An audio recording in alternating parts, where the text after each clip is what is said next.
السلام عليكم هديات كعصبتها channel كان ديارام العبد فضلا سبسكرايب صار لا صعب برنامج كذا ويكي بهال مرقوية إيا دلان ما أنت برنامج كين وحكو سابسني sababta haweeneydu xilligay uurka leedahay ay cuncunka ugu dhaco qaybo ka mid ah jidhkeeda amaba sidii ay u heli lahayd gargaar degdeg ay kaga bogsato cuncunka oo dabiici ah.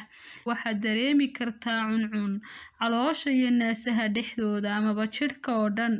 Xaaladani waa xaalad iska caadi ah, waxay caan ku tahay xilliga uurka. Inta lagu guda jiro uurka, wareegga dhiigga ayaa ku kordha maqaarka jidhka si uu dhiig ugu geeyo ilmaha yar ee koraya, iyo sida cabbirka makaanka oo isaguna isbedela amaba kordha. Waxaad dareemaysaa cuncun ka yimid sababta uurka, hormoonnada isbedelaya ee uurka. Waxaad dareemi kartaa mid sabab kale ah. Sidee ayaad uga bogsan kartaa cuncunka jirka xilliga uurka? Hababka dabiiciga ah waa kuwan qaar ka mid ah daawooyinka guriga ee dabiiciga ah si loogu daaweeyo cuncunka jirka. Inta lagu guda jiro uurka, waa inaad isticmaashaan saabuun kiimiko la'aan ah xilliga qubeyska. Kiimikada ayaa ka sii dari karta xaaladda cuncunka. Waxaad dooran kartaa inaad isticmaasho saabuunta qubeyska dhirta ka samaysan amaba galisariinta. Waa inaad xidhato maryo cudbiya oo aan ku xoqaynin ama maro aad ka dareemayso nafisaad. Waa inaad isticmaasho waxyaabaha heerbalka ah ee dabiiciga ah ee kiimikadu ku jirin. Ka ilaali jidhkaaga qalalnaanta amaba darayga. Isticmaal oo ku dhasho olive oil ama coconut oil amaba cab biyo fara badan oo ka ilaali jidhkaaga dehydrated-ka.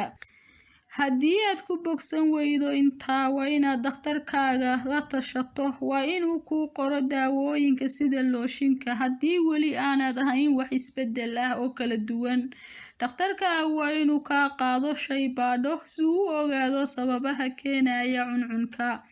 Dhakhtarkaaga ayaa laga yaabaa inuu sameeyo baaritaanada shaqada beerka si loo arko inaad qabto cudurka qanjirka dhalmada iyo haddii aad leedahay. Markaa dhakhtarkaagu waa uu kula socon doonaa intaad ka xakameynayso inta uurkaad ku jirtid, ama baaritaanadu waxay socon doonaan oo la samayn doonaa dhowr jeer ilaa uurka kadib si loo hubiyo caafimaadka adiga iyo ilmahaaga.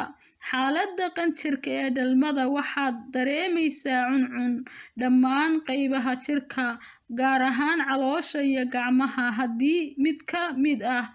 Haddii haddaba aad ku aragtid kaadidaadu inay noqotay mid bunni ah oo madow xigta, amaba aad qabtay jaundice ama cagaarshowga xilliga uurka, ama aad leedahay faytamiinkaaga ayaa yareeya xaaladda obstetric cholestasis-ka. Wuxuu ka caawiyaa caafimaadka qaybta xinjirowga dhiigga. Waa muhiim inaad ilaaliso inaad qaadato faytamiinada, taas oo dhakhtarkaagu kugula talinayo inaad isticmaasho faytamiinada aad sii wado.